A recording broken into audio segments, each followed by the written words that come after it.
Kula nuwun sedulur semua, sugeng pepanggihan malih kalian kula Bagus Purnama saking tlatah Ngayogyakarta. Saya masih tetap berada di alun-alun utara di depan Keraton Yogyakarta. Sangat megah dan indah, sekarang diberikan pasir dari Parangtritis, jadi sangat bersih. Baik, sebelum kita lanjutkan, kalau penjenengan suka dengan channel saya, silahkan didukung channel saya dengan subscribe dan dibagikan jika perlu. Dan tetap saya minta dukungannya dengan komen dan like. Terima kasih sebelumnya saya ucapkan. Baik, dan saya selalu mengharapkan teman-teman atau sedulur semua selalu dalam lindungan Yang Maha Kuasa. Semoga selalu diberikan rezeki yang berlimpah, kesehatan, keselamatan, dijauhkan dari mara bahaya dan bencana. Dan semoga semua makhluk hidup berbahagia. Baik sedulur, kita lanjutkan dengan pupuh kelima dengan kumpulan syair tembang Asmara Dana.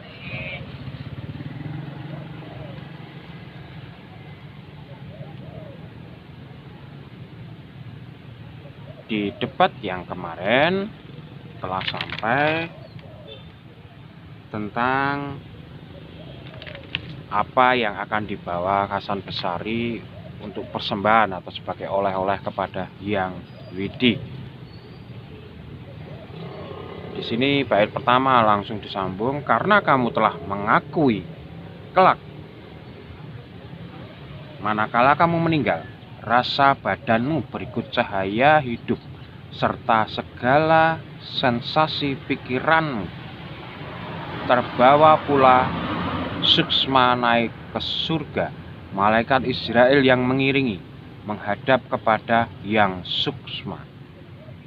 Jika memang begitu, dirimu tidak hanya di dunia saja, dirimu jelas-jelas maling. Di akhirat pun kamu menjadi maling, mengakui menghadapkan sesuatu yang bukan milikmu. Di dunia ini dirimu ketempatan barang-barang gelap, tidak dibeli, tidak dipinjam, kamu pakai setiap hari. Sedangkan di akhirat nanti kamu tetap merasa memiliki yang bukan milikmu. Dunia akhirat kamu maling. Tidak ada gunanya jumpalitan atau dalam sembahyang, mendirikan sholat, menghadap kiblat, komat kamit bibirnya, menghafal doa-doa. Sesungguhnya makna dari ayat-ayat yang kamu baca itu harus diresapi, karena dari ayat-ayat tersebut kamu akan mengetahui asal dan tujuan hidupmu. Dirimu salah mengerti, sangat mematuhi waktu mulai subuh sampai isya. Sesungguhnya kamu tanpa guna, selayaknya hidup memiliki hidung ini hidung kesadaran untuk memahami makna sholat. Jika demikian dirimu hanya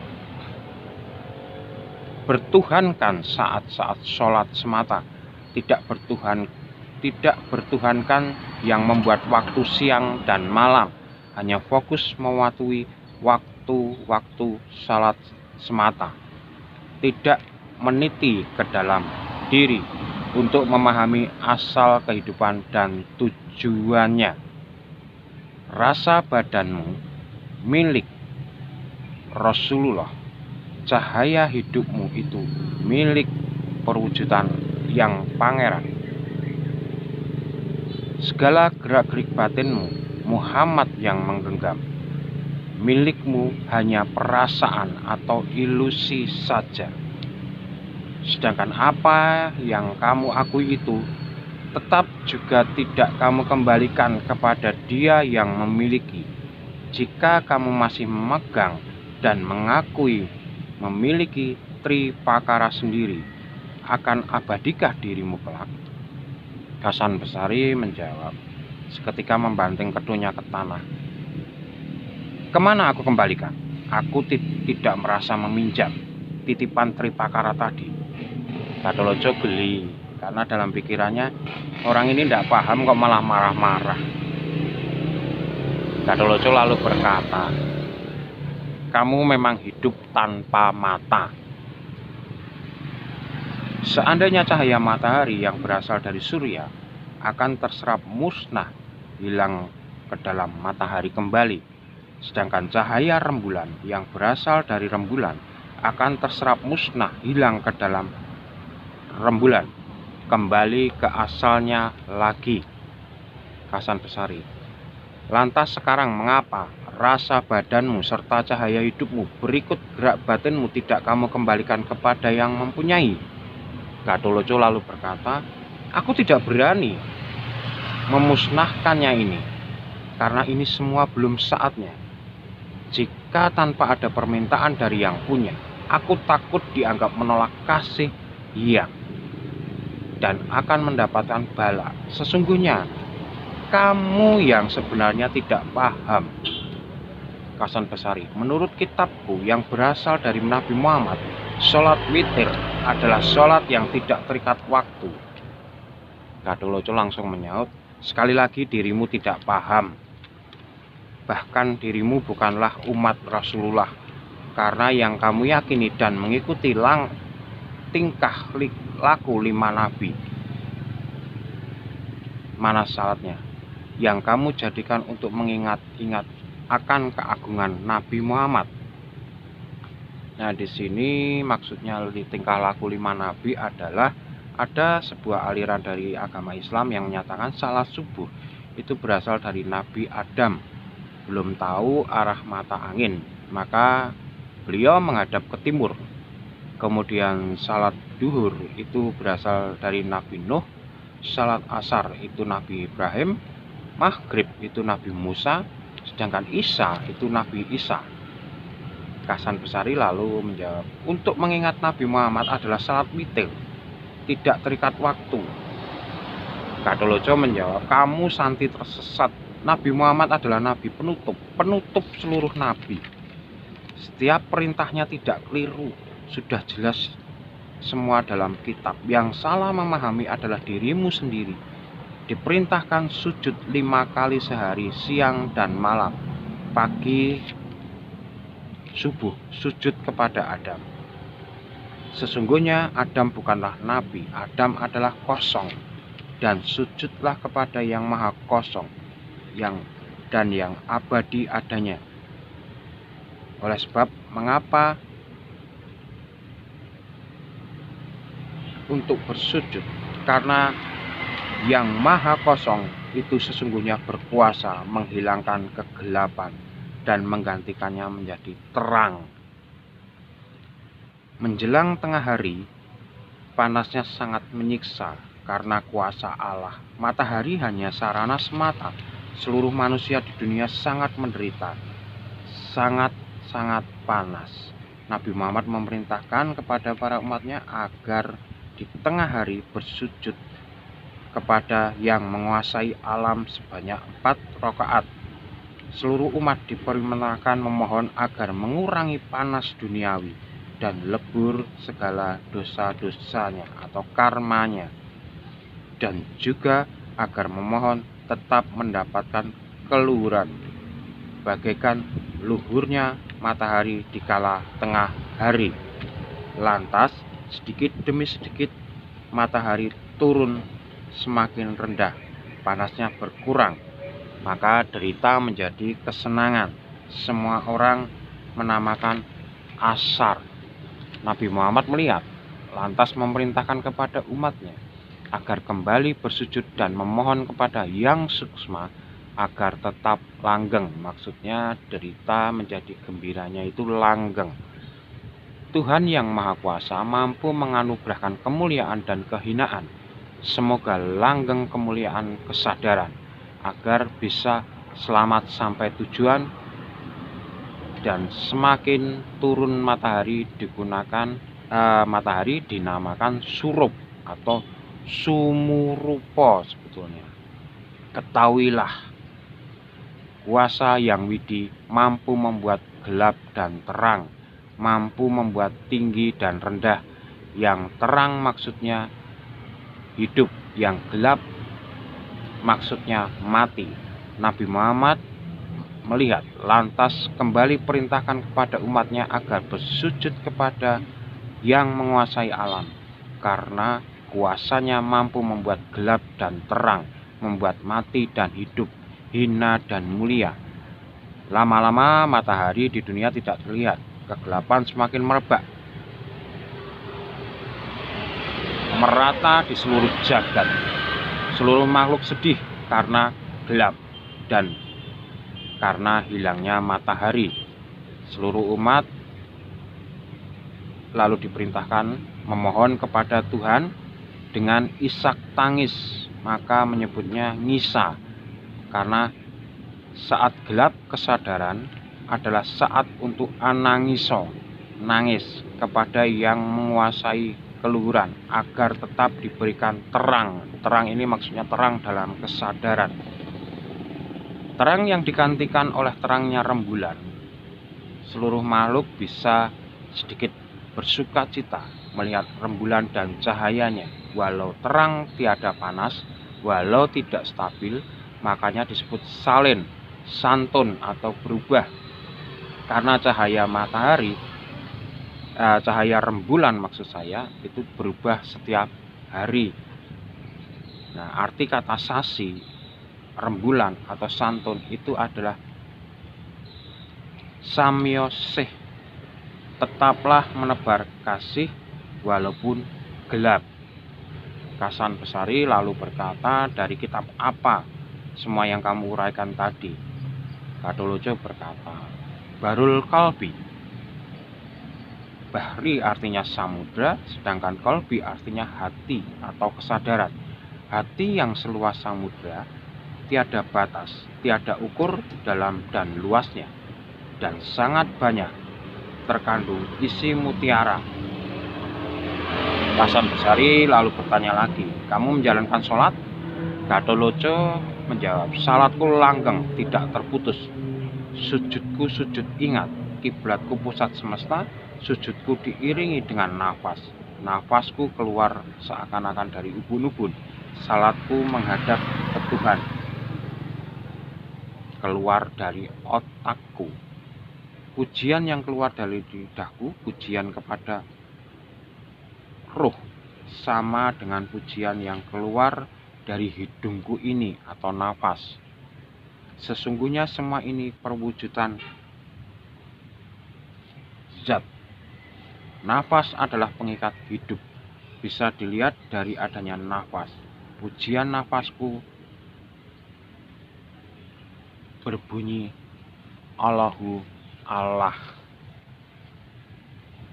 Kalian semua tidak mengetahui Rasulullah panutan kalian saat belum dilahirkan. Seandainya diibaratkan dengan bintang, rembulan, matahari beserta bumi ini, jelaslah lebih tua matahari. Hal ini tercatat dalam kitab Anbiya. Yang ada dahulu adalah yang cahya Muhammad atau Nur Muhammad beserta seluruh para sahabatnya, akan tetapi masih berwujud ruh, berada di dalam kandungan lintang johar. Lintang johar itu lintang mutiara yang besar dan berkilau. Ketahuilah, lintang johar ini sumber segala makhluk, adalah perwujudan hidup semesta raya ini, yang berasal dari Nur Muhammad. Bintang, bulan, matahari tiada lain sumbernya dari sana, berasal dari Nur Muhammad. Sedangkan lintang johar ibarat pusatnya seluruh semesta. Jikalau kamu membantahku, sungguh sama saja kamu menolak ajaran Al-Quran. Nah, di sini Hasan Besari masa kalah lalu berkata, sudah Gatholoco, minggatlah dari sini. Gatholoco menyaut lagi, aku duduk di musola Allah, sangat nyaman tempatnya. Aku merasa di pusat semesta, aku merasa nyaman. duduk di dalam musola sembari menghisap candu. Candu di sini maksudnya spiritual, sembari menunggu perintah Allah. Lalu Hasan Besari bersedekap ya, sedekap kalau Jawa. Diam, lantas terdengar lagi suaranya lirih, sudah menjadi janjiku, jikalau aku kalah berdebat, maka semua ini akan menjadi milikmu. Dirimu wajib memilikinya. Aku rela lahir batin, rumah dan perabotan. Kuberikan semua kepadamu berikut para murid cepekan. Jika memang kehendak tetap berguru, silahkan berguru padamu. Ajarilah ajaran utama. Para kiai sahabatku semua, aku sudah pasrah apa yang menjadi kehendaknya. Diriku sekarang juga hendak berkelana. Semoga yang kutinggalkan di sini mendapatkan keselamatan. Lalu Hasan Besari berangkat mengembara. Sangat-sangat malu, terlunta-lunta dalam perjalanan. Sedih dalam pengembaraan.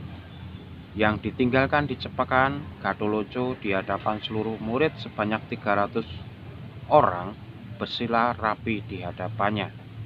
Gatholoco di sini gembira dalam hati dan berkata, "Wahai saudaraku semua, apabila dirimu ingin dapat ketentraman, ingatlah kata-kataku. Jangan meniru tingkah laku gurumu, sewenang-wenang terhadap sesama. Tingkah demikian tidaklah patut menghina sesama. Seluruh umat itu sama, pintar, bodoh, tampan, buruk, yang beruntung dan sengsara, kuli, petani, priayi, laki-laki, perempuan, tiada beda. Sudah menjadi ketetapan yang widi, tidak bisa dirubah. Takdir dari setiap makhluk. Oleh karena itu terimalah. Janganlah terus merasa tidak puas. Hidup ini pasti bakal mati. Hidup di dunia selalu ingat. Jangan cubrio, jangan buruk sangka, dan kibir atau sombong. Senantiasa menganggap diri yang paling unggul. Suka mecampuri urusan orang, suka sirik dan gampang mengingini milik orang. Menipu secara kasar maupun halus seenaknya. Dan suka bertengkar. Jangan sekali-kali berlebihan, angkuh, dan suka menuruti keinginan badan. Jangan suka banyak makan dan tidur. Jalani secukupnya, sabarlah dan tawakallah. Yang ramah dan jangan jadi pemarah. Hargailah sesama. Jangan membuat sakit hati sesama. Jangan buat kecewa sesama. Jangan suka menakut-nakuti dan mengagetkan sesama. Semua itu najis dan haram yang sesungguhnya.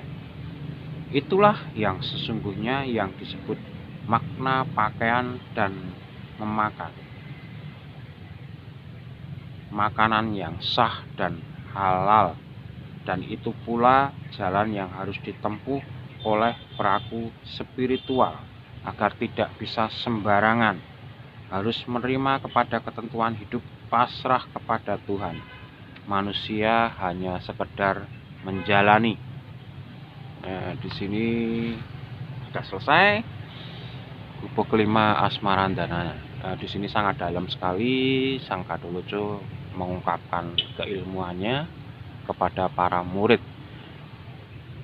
Tapi yang perlu diingat bahwa spiritualis atau kejawen pun bisa fanatik, bisa terlalu berlebihan. Itu juga banyak kejadian di masa sekarang ini. Makanya itulah jebakan Batman. Kalau kita sudah terlalu fanatik, kita sudah terlalu unggul, merasa dirinya paling benar, ya sama saja nanti kembalinya ke mentah lagi. Jadi harus belajar lagi. Nah, di situ sedulur Serat Gatholoco buku 5 Asmarandana. Dan sekian dari saya. Kalau ada salah kata saya mohon maaf yang sebesar-besarnya. Akhir kata, saya Tubagus Purnama dari Yogyakarta mengucapkan Rahayu, Rahayu, Rahayu, matur nuwun.